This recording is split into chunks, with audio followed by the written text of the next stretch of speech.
Hey guys, welcome back to another lesson video. Thank you for joining the Patreon page, and I hope you get something out of this lesson. This is going to be a track-by-track sort of overview of the TIE Fighter redesigns that I did with other animals from the episode.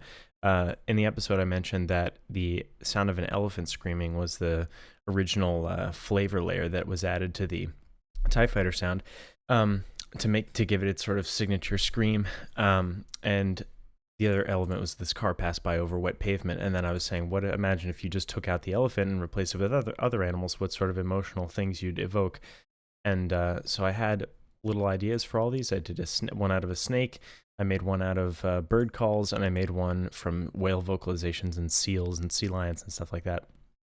So just wanted to show you guys how I made these tracks, what sort of layering techniques I used, and talk a little bit about the approach. This is kind of like a less technical video because in the last one we were working with resonators, we were doing all sorts of other things, like post-processing to the recorded sounds to make them sound more otherworldly. This is just pretty much strictly finding cool sounds, layering them together in an interesting way. And so I think it could be, more interesting in other ways than just these technical videos that we've been doing. So let's dive right into it. I'll first play the original video, the Star Wars, the original clip that I pulled to design to, so we can hear the original TIE Fighter. And then I will show each layer. So these are just going to be enabled and disabled. I'll show you guys what the base layer sounds like, and then I'll show you the base layer plus each animal. And we'll listen to individually what the elephant version, the snake version, bird version, whale version sounds like. And then we'll go track by track and break down what they're all made up of. So I've got a little, thing of tea here. We're just going to go take it slow and talk through everything. So chill and we'll listen through everything and then we'll talk after. So here's the original sound.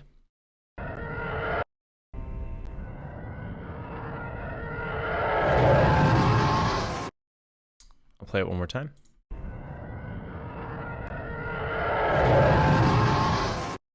Cool. And sorry, again, if there's stuttering, I'm sorry. If there's like little clicks here and there, I can't really help it until I upgrade my computer, but you should still get the same idea of what we're working with here. I've disabled some of the outdoor convolution reverb stuff that I had enabled just to save processing, but if we run into it, I apologize. Okay, so now here is the base layer that I made out of the car pass by sounds.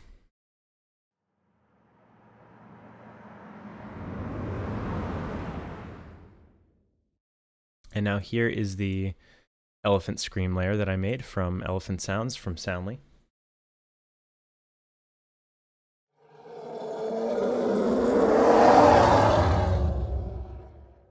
I'll play that one more time again for you.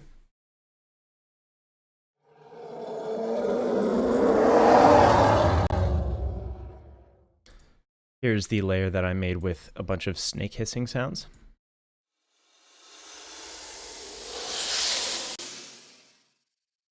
Here's the layer that is made from bird calls.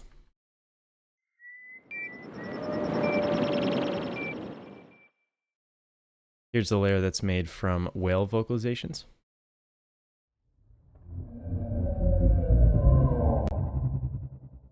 I'll play that one more time. I heard a click there. And sorry if my computer's making fan noise in the background.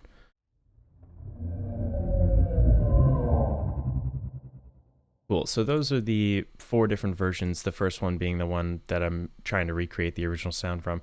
Obviously, we don't have access to the original recording, so it's tough to make something that truly sounds authentic, but I think we did get pretty close with the same style of sounds.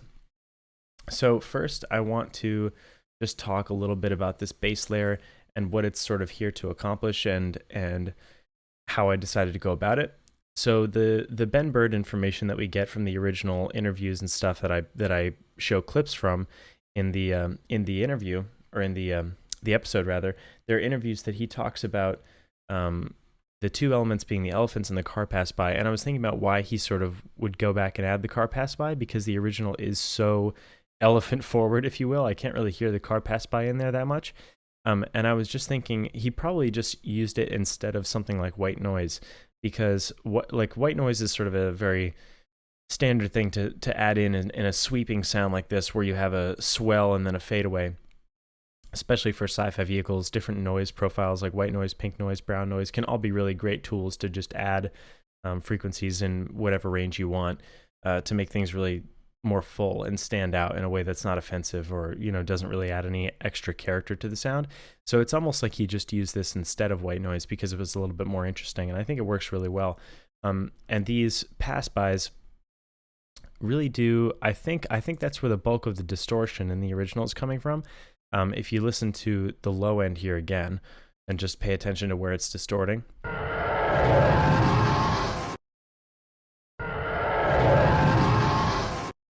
I feel like it's kind of like an overdriven noise, a little bit like or at least it sounds to me more like that's what's distorting than the elephant screams themselves. So I tried to get three main things out of this car pass by section that I was going to add in with all the other animals, and that's a sort of white noise sweeping effect, which is pretty easy to accomplish with a car pass by. And then I also wanted to get the low distortion, and I wanted to add a little bit of artificiality to it. I didn't want it to sound just like noise. I wanted it to have a little bit of a out of phase or spaceship sound to it as well. So I ended up doing that by taking these two mids, the recordings that I used for the mids or for the like the middle frequency parts of the sound. I just duplicated this track and I staggered these two audio effects, these same audio files, by maybe 100, no, not even 100. I think it's maybe between 50 and 20 milliseconds. And that just helps you bring something out of phase more, and I'll show you how we do that. So I ended up using Soundly to find these files. Soundly is it's sort of like a library manager / search plugin, but they also have a server that you can tap into as well if you have Soundly Pro, which they have a ton of sound effects on there as well. So I just use those, and I use what's in my own library. So you can see here I'm using some Odyssey Essentials stuff, the reptiles and mammals sections for these whales, or for the elephants rather, and the snakes. And then a lot of the other stuff I'm getting from Soundly Pro on their server, which is kind of cool. So I found these car pass-bys, which I'll play you now. I'll play you some of the samples that I'm pulling from.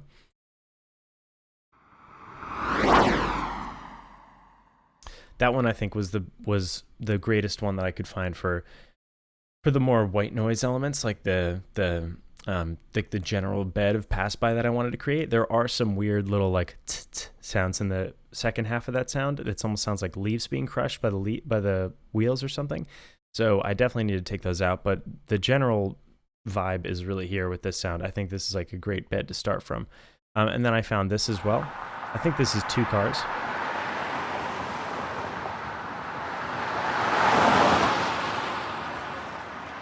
A little bit more of a sci-fi sounding tail on this one. I think it might just be the fact that it's two cars at once, but if you listen here, there's almost like a sci-fi texture going on in the tail. So I thought that was cool. I saved that one as well. Then I have this version, which I think is just similar recording, but just with one car. And there's a little bit more low end in there. And if you close your eyes and listen to that sound and picture it sort of appearing on screen as a TIE fighter, that sound, you really get like the low engine hum. Like when the engine gets close, you can really imagine this sound as being like a really heavy engine in action. It's got that low part that I really liked. And then this last one here, these last two rather.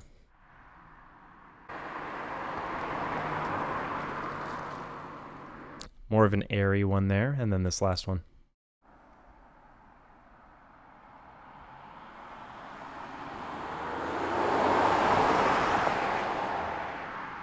You can kind of hear the wheels there, and I didn't even see there's one more right here.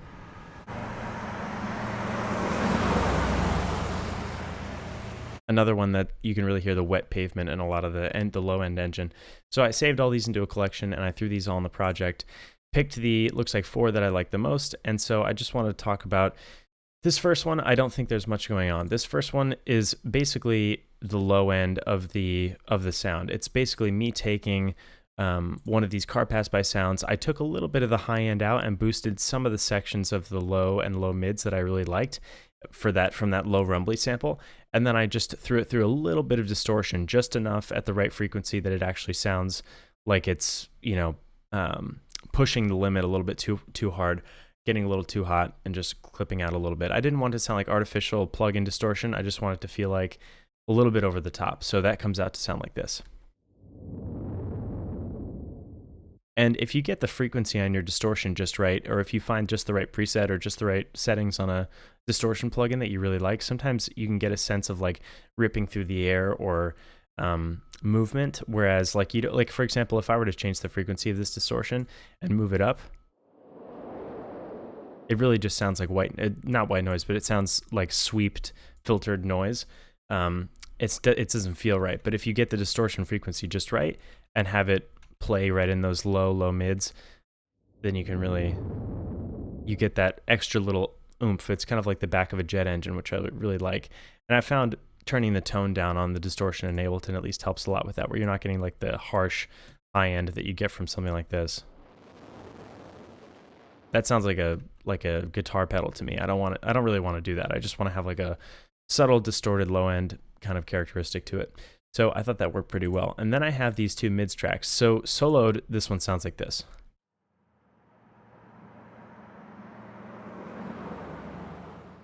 Really car-y, if that's an adjective, but it really does sound like a car.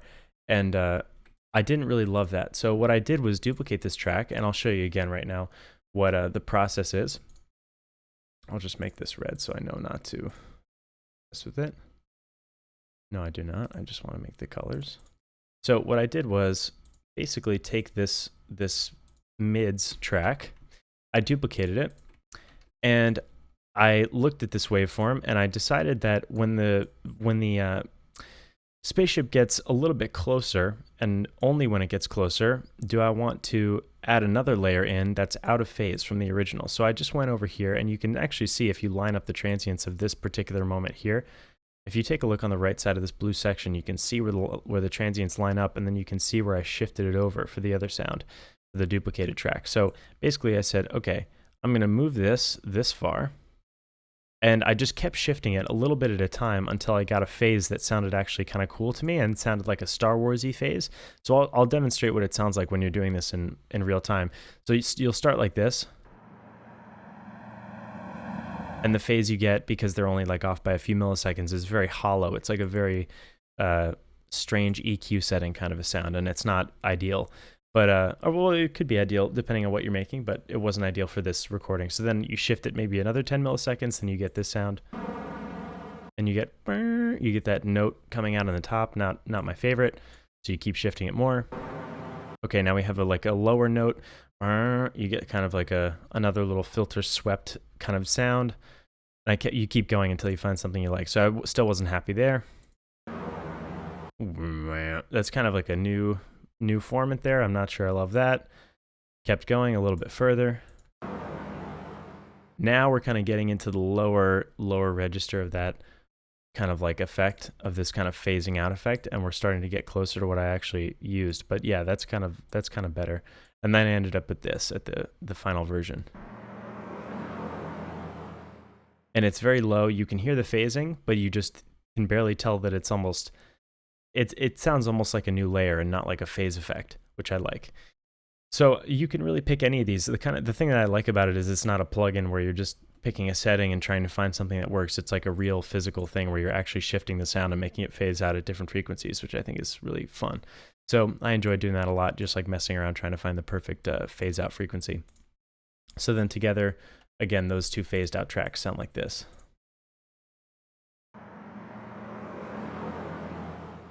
And it still sounds like a car, but it's just a little bit like taking it out of the world of like the realistic car pass by sounds a little bit and pushing it more into the sci-fi territory.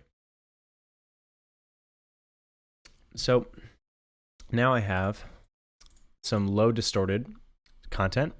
I have some phased out middle frequency content. And the last thing that I need is a little bit of high end hiss, or like a little brightness to the sound. So what I ended up doing was taking the Audi Q5 Fast Asphalt pass by. Here I made a little edit where I took out some of the leaf crunching sounds, and I really just put a little high pass on it and kept it I think the same pitch. Let me double check that. No, it's 3 semitones up, and had no other effects on it. It's just a little bit of EQ and pitched up. I pitched up the clips, and then they sound like this all together. So really simple high end there. And here's what the entire bass layer sounds like all together again.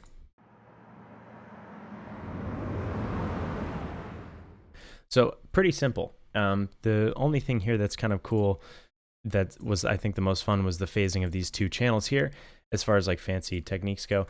But, you know, this is just kind of a fun little exercise in layering and making something feel right. And something that also you might have fun playing around with is figuring out when you want the low end to peak and when you want the high end to peak, and what you want the whole cadence of the sound to feel like. What layer comes in the first, and what do you hear first when you're seeing these ships from far away, and what you know, what do you only hear when it's up close, and other layers that you don't even want the audience to hear until after the ship takes, you know, goes off the screen and is all the way back on the other side of the screen behind the listener, and stuff like that. So there's all sorts of fun fade ins, fade outs, transitions that you can create doing that, and they all apply as well to these other animal layers. But with the car pass by in particular, because it's such a mechanical sound, it's really almost just like you're creating a bed to serve the rest of the animal sounds. So that's the bass layer. Now let's dive into the elephant screams. The elephant screams were, I was trying to do almost like my own version of the original, but I didn't want it to be so different or unique that it didn't seem like I was trying to do that. I wanted it to feel almost unoriginal. Like I really didn't want it to feel like some original design. I wanted to try and copy with the elephant roar sounds that I had in the Soundly library or in the Odyssey Essentials. I wanted to just copy as best I could what the original TIE Fighter was like. And I don't think we got super close because the recordings, you know, were way different, but I think we still did get an effect that came pretty close. So here is I'll play through each individual layer that I ended up using. Again, same technique on Soundly. I just went through and made a collection of all the elephant roars that I thought contained frequency, you know, material that fits with the original sound, but I also didn't want to, you know, I wanted to make a palette basically to go through just like I did with the car pass bys, and then just not have to worry about finding samples and just be able to create the cadence all at once. So I'll go through and play you each roar one by one.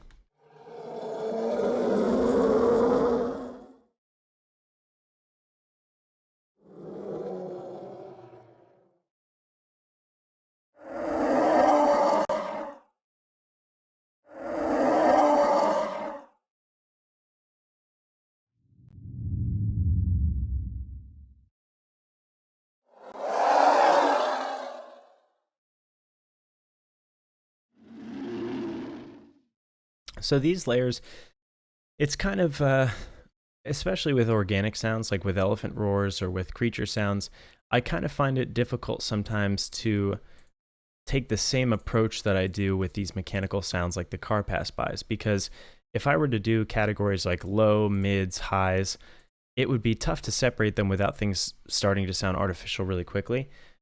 With these elephant roars, I just thought it made sense to take every layer as it is and put all the tracks into a new track on my session, and then design each one so it sounded unique and interesting and fit with the flow and the cadence of the clip, and then just play everything back and say, okay, what does everything sound like together? And does it work? And does certain things need to be turned down and certain things need to be turned up? And once you sort of discover that cadence or that flow, it becomes much easier to make changes. So for example, this one low track, as I was playing through, you could tell one of the tracks was completely low passed. That originally was probably not what I did with this track. I probably had something like this. And then thought, okay, well, there's cool high end in this, but it's not as cool as some of the high end that I'm getting from other tracks like this or this. And so I figured the job of this track ends up being in the whole mix to be a low pass rumble layer and, you know, serve the sound in that way. I think sometimes I can make the mistake of diving into a sound, an organic sound, the same way you dive into like a gunshot or a car engine or something, where you think, okay, I can distinctly separate low, mids, and highs here and layer things together in that way. But especially with organics, where you're really trying to make something sound like a creature or like it has vocal textures, I find it's like really tough to do that same low, mids, highs approach, because if you were to add a sine wave to the bass of a gunshot, that's one thing because it just feels right and it's out of your way right away. But a sine wave sounds really out of place in a vocal or in a roar or in something like that. So I didn't quite want to try that with this. And as you'll notice, this is kind of like the most disorganized that I get in any of my videos, is just tracks named after the clip title, no particular, well, there's mix, but there's no mix hierarchy. It doesn't say low, mids, highs, or anything like that.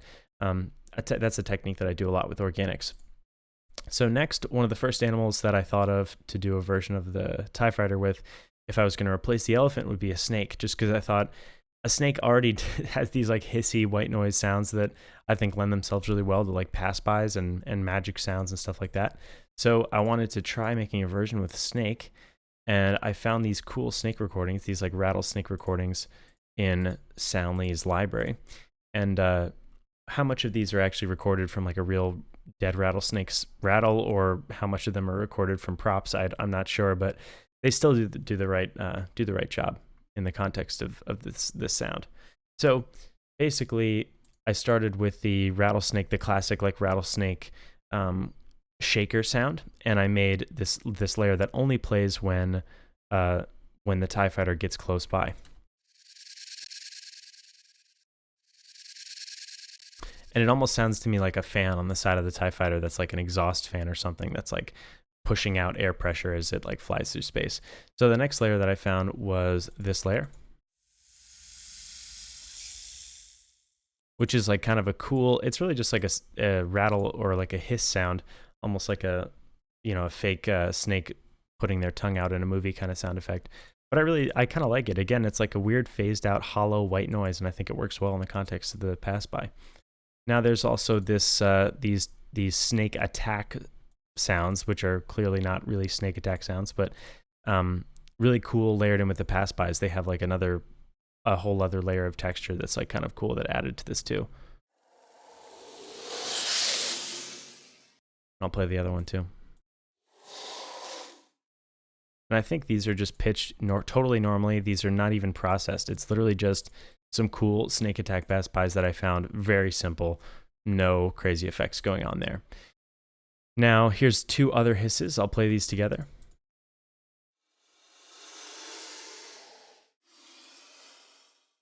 So this is an example of, these are the same sound, and I wanted to make them feel a little bit differently, right when the ship passes by. So I fade in this sound in the beginning because I think it works pretty well as like a distant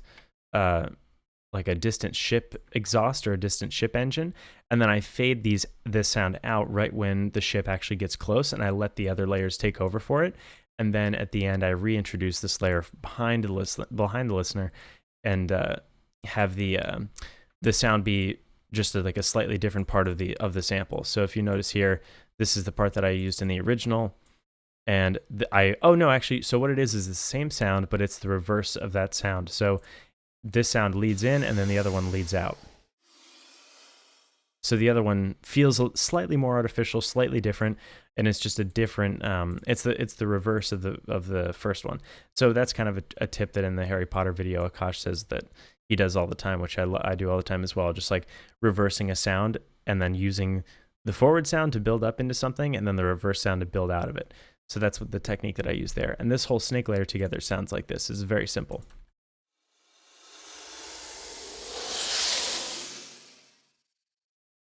Yeah, so that's that. And then the snake layer with the car pass by sounds like this.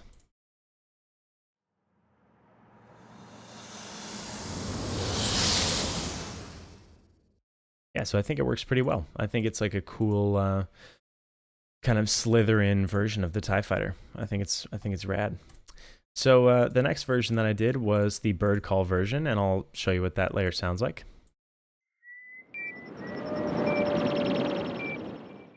So this is one of my favorite ones that I ended up doing, just because I was surprised at how easy it was to take bird sounds and turn them into like computer kind of sonar beeps. I think that was like way easier than I thought it was going to be. I thought I was going to have to sort of try and auto-tune each chirp to not sound like it was organically pitching up or down, but that ended up working to the advantage of the sound a lot. So I'll walk you through each individual layer. These are all Soundly. And actually there's a cheating layer in here. There's a fire element to emulate a bird's wing flaps. But it's still in the spirit of the thing, but it's just not from the bird recordings directly, because I couldn't find any bird wing flaps in my library. But this is a fire sound that I used to like emulate the flap of the bird's wing as it flew by. But I'll walk you through each layer of this bird flap sound.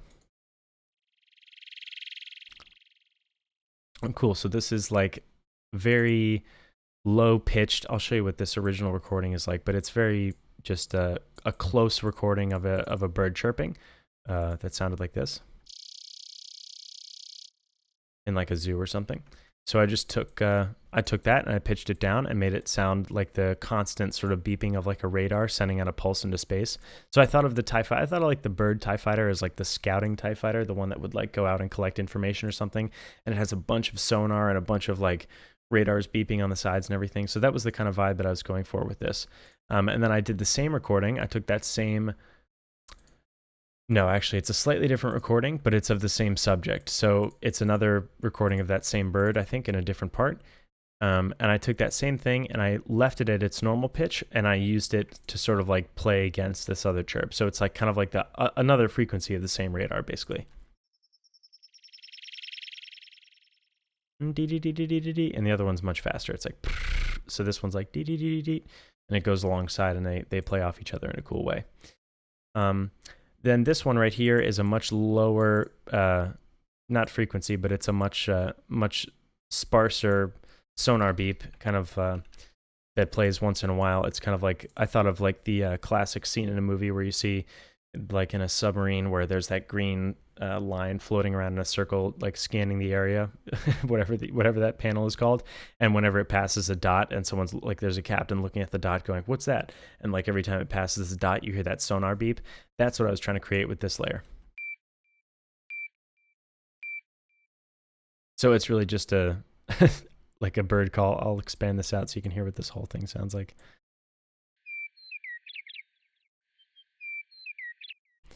And you can actually hear, now that I've taken this out of its context and we're listening to it solo, you can hear the delay that I've added to this entire layer. The delay is just there to flush out everything a little bit more and make it sound more, again, like a sonar, and reinforce that whole sonar vibe. So then that layer leads into this,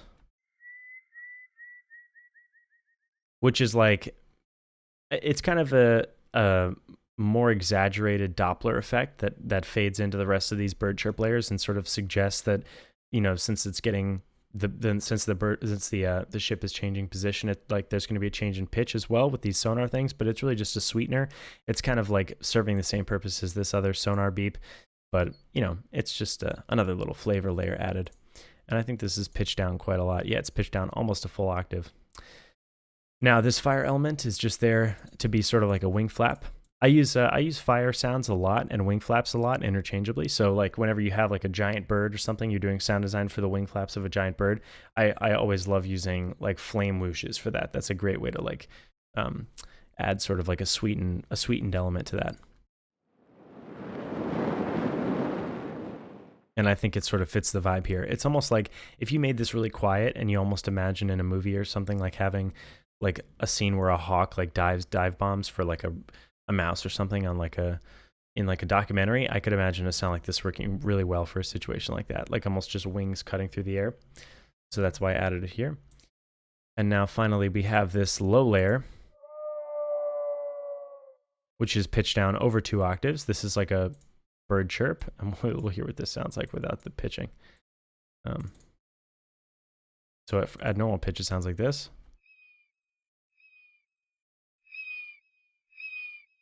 And then I pitched it down almost to sound like a human being screaming, but it's kind of, yeah, it's kind of like a creepy sound. But then I used it as kind of like it's almost in the same register now as the elephant roar. But that's kind of what purpose it's serving, is it's being like the tearing through the air element to this sound, because I have basically only sonar sounds and a little bit of fire up until this point, so I felt like I had to add like a little extra inspiration from the original elephant recording and do like another vocal layer just to make it sound even more like a TIE Fighter. So that whole layer again sounds like this. Actually, I'll add the bass layer as well. So here's what the whole version of that vehicle sounds like.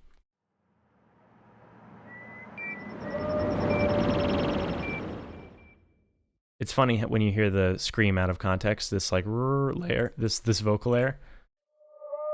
And then you go back to the original, to the bass recording, or to the full version. It sounds kind of funny because you can like pick it out as being distinctly vocal, but the TIE Fighter is even more vocal, so I guess we're safe there. And the last version was this whale version, and I kind of cheated here again because I didn't have that many cool whale sounds. I ended up using seals. I ended up using, let's see, whale, sea lions, whale, and I think these whale recordings are largely designed. I don't think these are real underwater recordings of anything that are just named whale. I think these are partially designed. I'll play them through on Soundly quickly. So I've got these sea lions. These are totally real. These are totally real. These are not designed. Very cool. I believe a sea lion was what the Demogorgon was made of. I think the hiss and roar sea lions or seals or something. There's a recording in there that's directly what the Demogorgon sound is from Stranger Things. So yeah, sea lions make great sounds. Here's the whale stuff that I found.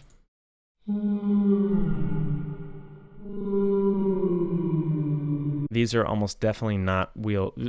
I'm 100% sure they're not real whale recordings. And if they are, that's crazy, but it sounds to me like a guy pitching his voice down with a nice microphone and then adding reverb to it. So yeah, these don't sound like real underwater recordings. Who knows though? But so this is what I ended up doing with those. I took the first layer. I'll just play through the layers. So that's like a really gurgly, watery kind of layer. Then we have this one. That is the scream that we just heard, that designed whale scream that we just heard, but with an auto pan on it.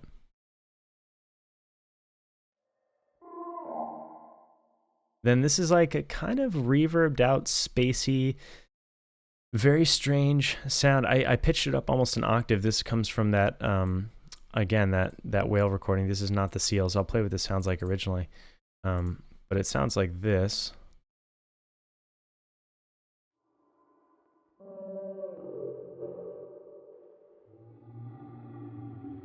And I thought by just cranking, basically taking all the highs and lows away and then cranking the verb on it, the cathedral reverb, I just felt like it was spacey and kind of like a little bit strange enough that it worked, So I've kept it in there. Originally it sounded too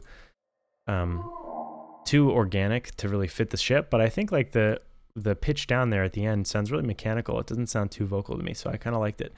And then this last sound here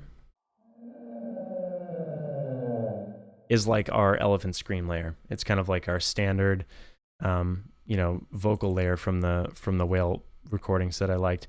And again, I found myself taking out a lot of the high end. Sometimes I'll do that in sounds where I particularly don't love the source material that I'm working with, or love the quality of the vocal that I'm using for the sound. If it sounds too artificial or it sounds too manufactured, I will just like take a frequency that I like from it, and like for example, this was the kind of the high mids that I liked from this recording, and just EQ everything else out and then just leave it in, and then fill out whatever I can with white noise or whatever else makes sense in that context. So here's what this sounds like again, without any of the EQ on it. Like that to me sounds like it's too distinctly in a space. It sounds like a person like burping in a space. It just doesn't fit this at all. So this is what it sounds like with that EQ. Just a little bit better. You can't really hear the size of the space anymore, and it sounds more distant and more like it could be mechanical. This auto pan thing that I just talked about, actually, I just skimmed over it, but I'll talk about it a little bit more because there's some automation in here. This auto pan is like what we were talking about in the spaceship design episode, the last episode, and this is here. It's basically 100% dry wet auto pan, and it's perfectly in phase. So it's not actually panning anything. It's just a perfectly in phase,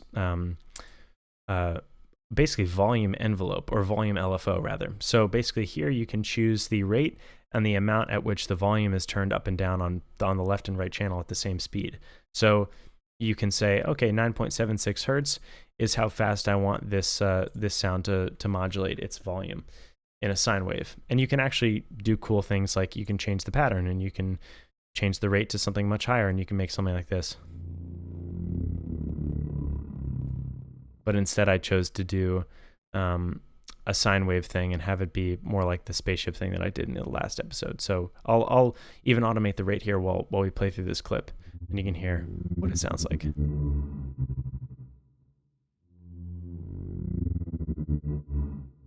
So I ended up automating it over time so that it increases as it gets close to the player, and then it decreases back again as it gets further away, not from the player, from the viewer.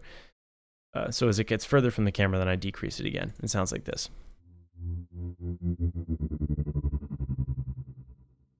So I think it's a cool little effect. And it also, because I wasn't in love with the sample, it kind of like removes some of the context of the sample. It doesn't quite sound like it has as much reverb on it, and you can't really tell what it was. So it kind of sinks back into the sound a little bit more and makes it less distinguishable. So here's what the entire whale layer sounds like.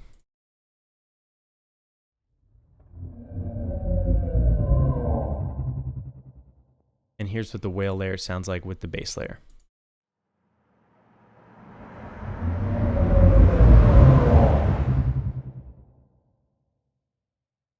Cool. So that is the design session for this episode.